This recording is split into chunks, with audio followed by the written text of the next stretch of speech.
I've scaled to $10,000 a month, and it's kind of been something that I've been bigging up in my head for years now. About 3 years I've been in entrepreneurship, and we can talk about that a bit more later on.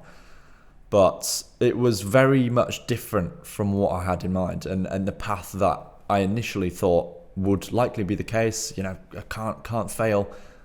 Would likely to be the case when I started out, the path I expected, right? And I thought I'd just do this actually very different video from what you'd expect from my channel if you've seen me before, or maybe you haven't, I'm not sure. But I tend to do over edited. I tend to do hyper edited is the word, very retention driven videos about video editing. So naturally you'd expect the videos to be edited. But I thought I'd just take this opportunity to just have a very raw conversation with you and just really explain where I stand, and hopefully add some value. Add some value to your journey and what I would have wanted when I first started out, an honest chat, a breakdown of exactly what to expect.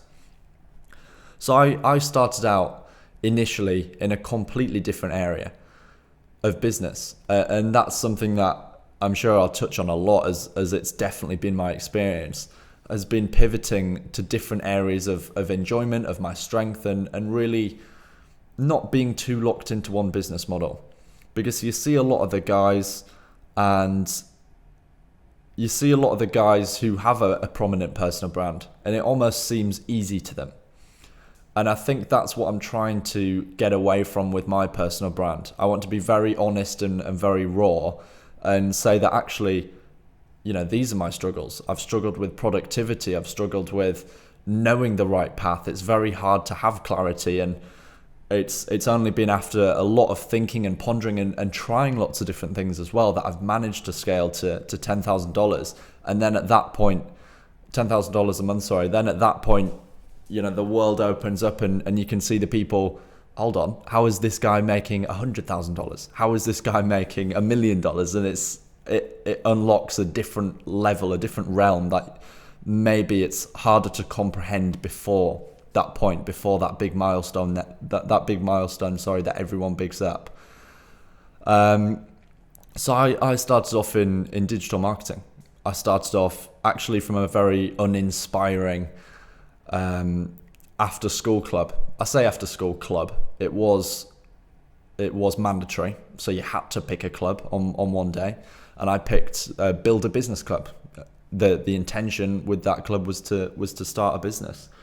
And before long, we kind of had the idea as a collective to do this digital marketing agency. We were all young at the time. I was about 16, 17-ish. And, the plan was to sell social media marketing to local businesses. And before long, I realized, through obviously no fault of their own, I was barely interested myself. But these other people did not care.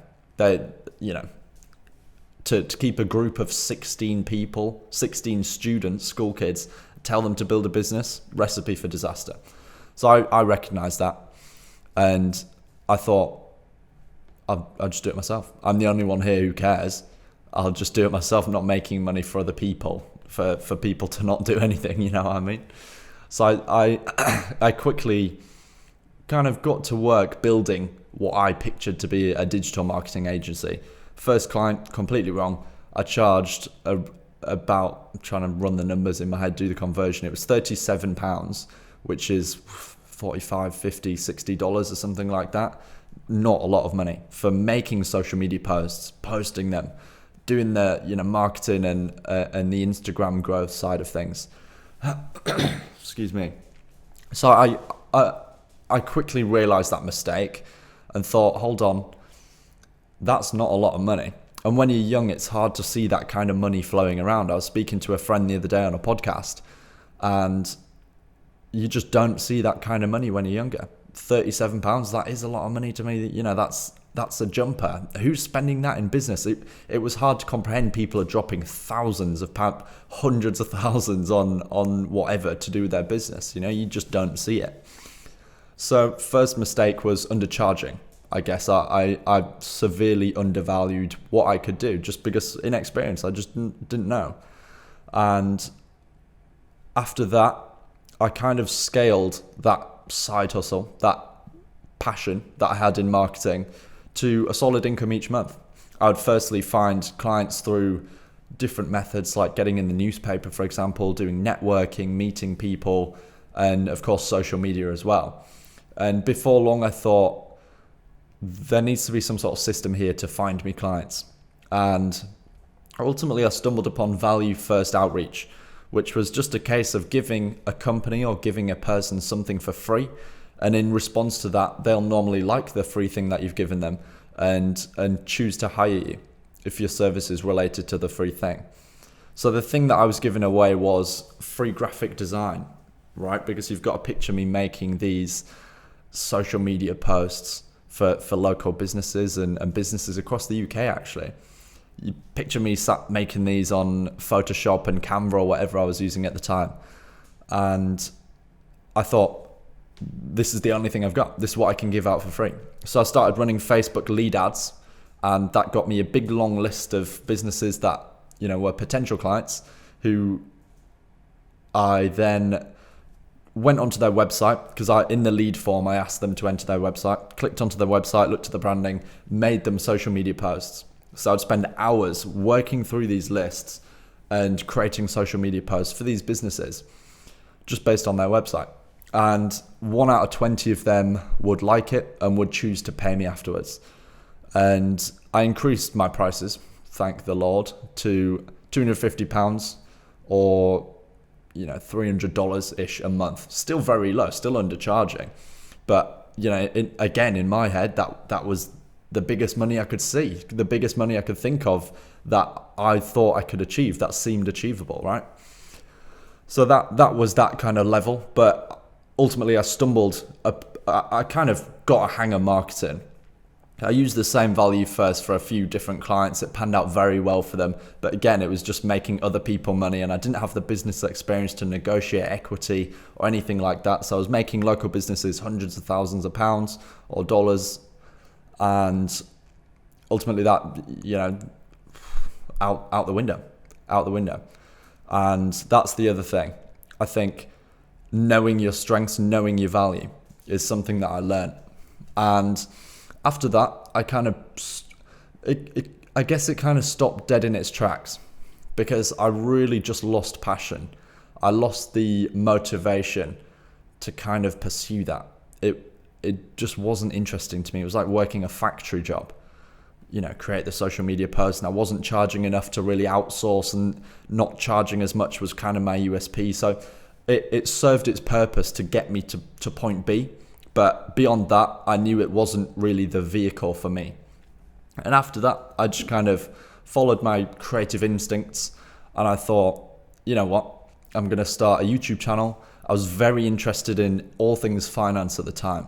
So all things stocks, crypto, NFTs, just everything finance. I was just learning about as much as I could. And I thought, you know what, why not share this value?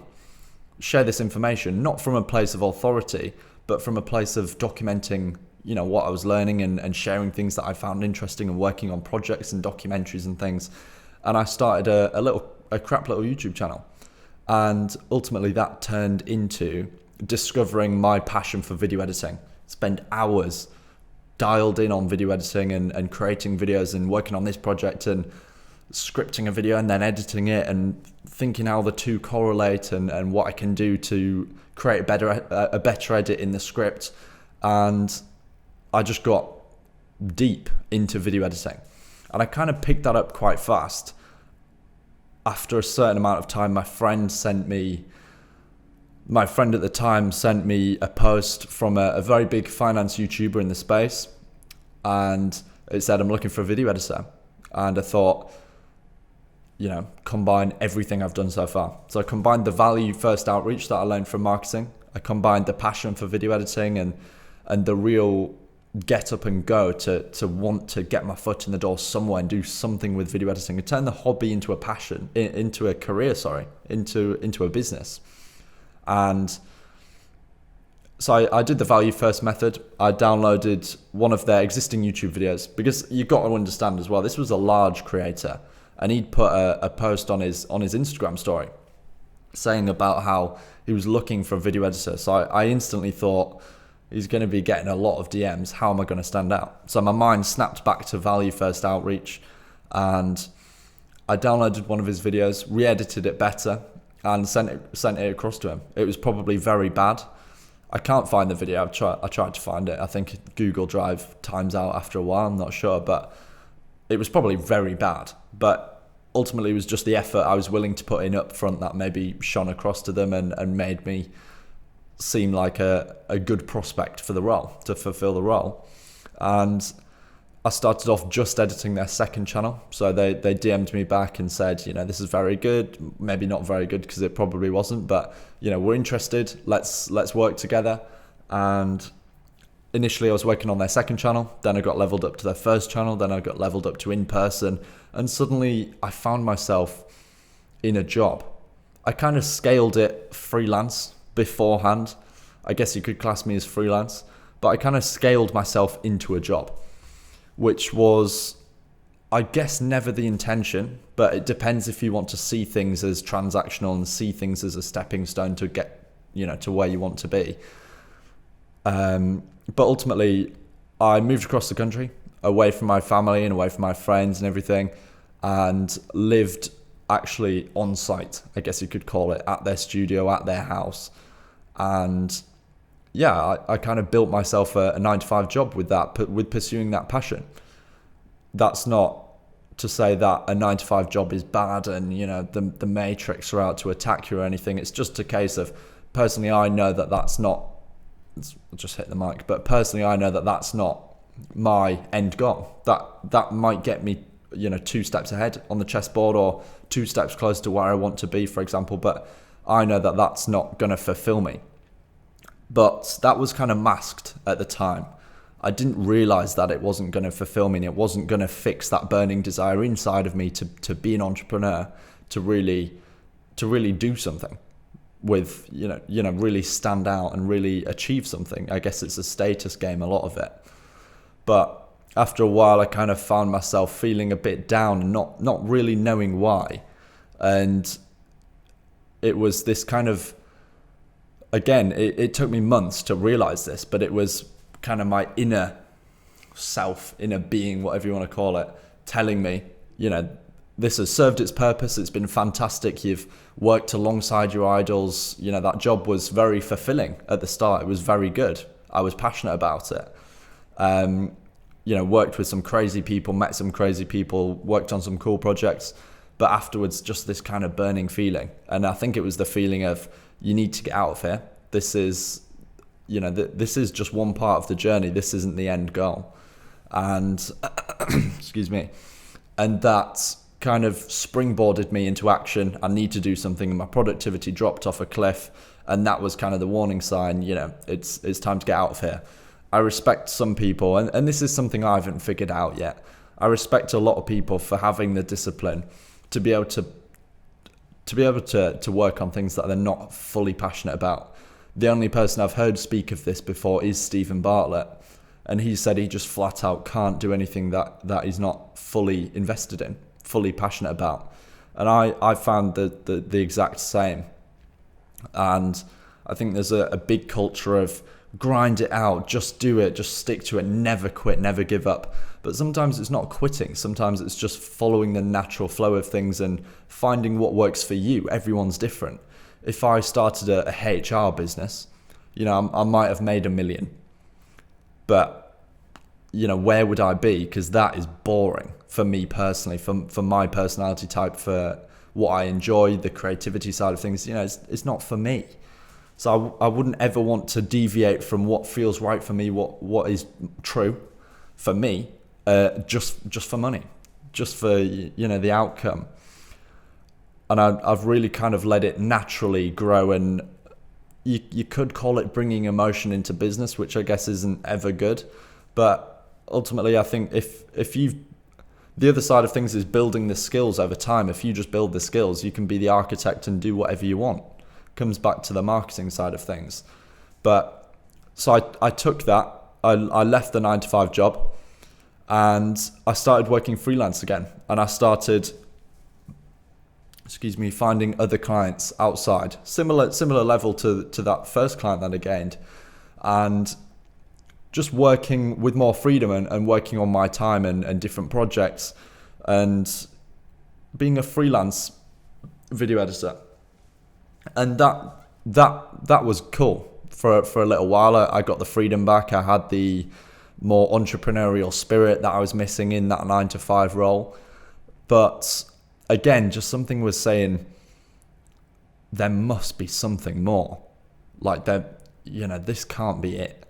It's very hard to scale. The agency model didn't scream out to me because of all the people managing and all the problems and putting out fires and the kind of all the things that come with it. It just, again, it's probably for some people, but it didn't scream out to me.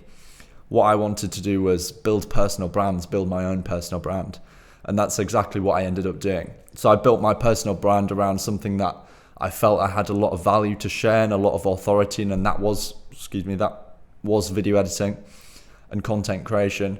I built a personal brand, and ultimately that was the vehicle that took me to, 5 figures a month, $10,000 a month.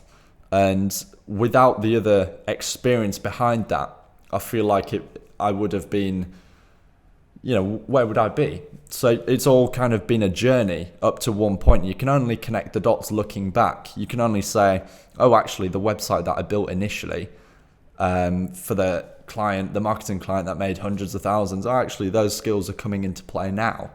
And the video editing skills that I picked up with that initial client and the 9-to-5 job are coming into play here. And this is coming in, and it all kind of ties in retrospectively. But when you're in the thick of it, it's very hard as an entrepreneur, as a creative, to see the route forwards, to see the path forwards.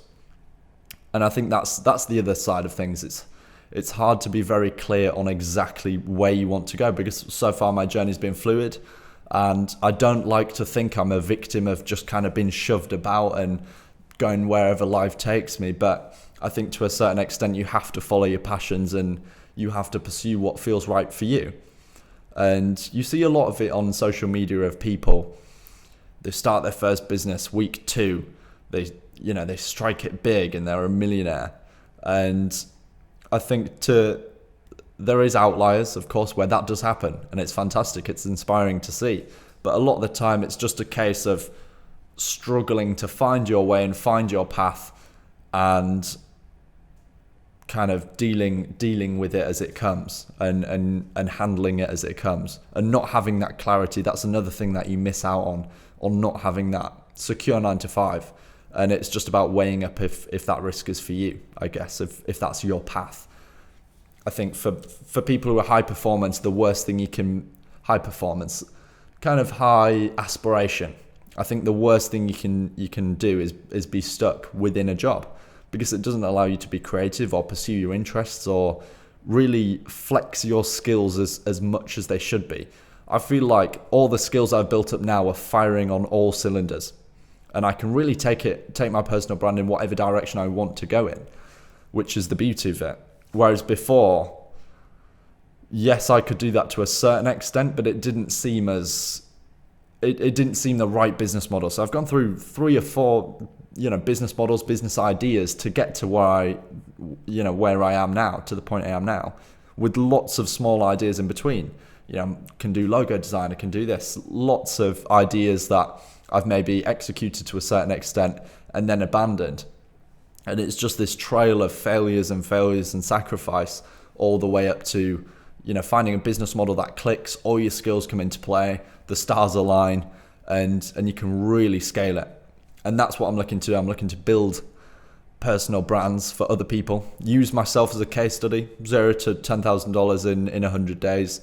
And again, all my skills firing on all cylinders, and build people's personal brands and really have that impact.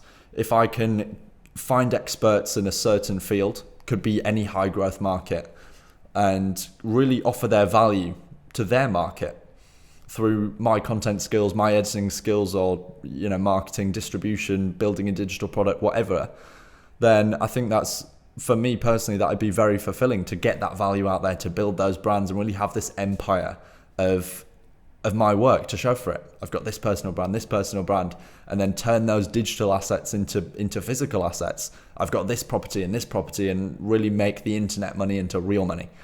But that's my plan going forwards, and that's what you can expect from me and my journey going forwards, I guess.